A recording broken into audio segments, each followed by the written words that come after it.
Right now, the Buffalo Sabres are one of the most dangerous teams in the entire NHL, and that's exactly why the rest of the league should be worried. At this point in the season, the Sabres look almost locked into a playoff spot, and they even have a legitimate chance to finish first in the Eastern Conference.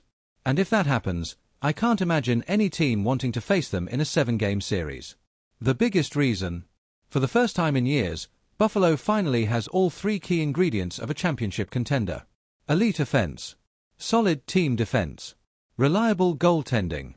In previous seasons, the Sabres were always missing one of these pieces. Some years they could score but couldn't defend. Other years the defense improved but the offense disappeared. And often, the goaltending simply wasn't good enough. But this season, everything is clicking. The goaltending difference. The most underrated part of this Sabres team is the goaltending. Right now, Buffalo is tied with the Carolina Hurricanes for the top spot in the Eastern Conference. Carolina does have 1 game in hand, but Buffalo currently holds the regulation wins tiebreaker, 35-31. And the reason I believe Buffalo can win this race comes down to goaltending. The Sabres goalie tandem has been outstanding. Lyon currently has a goals saved above expected of plus 15.5, which ranks among the best in the league. Meanwhile, Ukko-Pekka Luukkonen has also been strong with a plus 8.4 GSAA. What that means is simple. Buffalo's goalies are stopping pucks that statistically should be goals. And in tight playoff games, that can be the difference between winning and losing. Their save percentages might not look elite by older NHL standards, but the league has changed. Lyon, .912 save percentage. Luukkonen, .908 save percentage. To put that into perspective, the current league leader is Scott Wedgwood of the Colorado Avalanche at about .915. So Buffalo's numbers are actually very competitive in today's NHL environment. 2 goalies who can steal games. Another massive advantage for Buffalo is that they have 2 capable starting goaltenders. Lyon ranks among the top goalies in the league, and Luukkonen isn't far behind. That gives the Sabres incredible flexibility.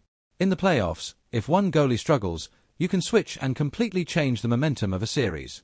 Some teams rely on a single-star goalie like Andrei Vasilevskiy of the Tampa Bay Lightning. But having 2 reliable options might actually be an underrated advantage. Why Carolina could struggle. This is where things get concerning for the Hurricanes.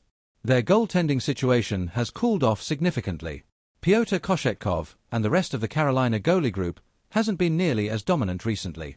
Even though Carolina plays strong defensive hockey, their goaltending numbers have been trending downward. And in a tight playoff race, that difference could allow Buffalo to pull ahead and secure the number 1 seed. The Sabres can win in multiple ways. Another reason the Sabres are so dangerous is their balanced team play. They currently rank 7th in the NHL in goals scored, which proves their offense is still explosive. But unlike past seasons, they can also win low-scoring defensive battles. Earlier in the year we saw wild games where Buffalo scored 6 or 8 goals. Now they're also winning tight games like 3-2 or 2-1, exactly the type of hockey that wins playoff series. The only weak spot. If there's one small concern for Buffalo, it's the third defensive pair. The top 4 defensemen have been excellent, but the right side of the third pair has been inconsistent. The Sabres have rotated several players there, and ideally they'd like someone to fully lock down that spot before the playoffs. If they can stabilize that pairing, this defensive group becomes extremely difficult to play against. Final thoughts. When you look at the complete picture, the Buffalo Sabres have become one of the most complete teams in the NHL. They have strong scoring, solid defensive structure, elite goaltending, and 2 goalies capable of stealing G.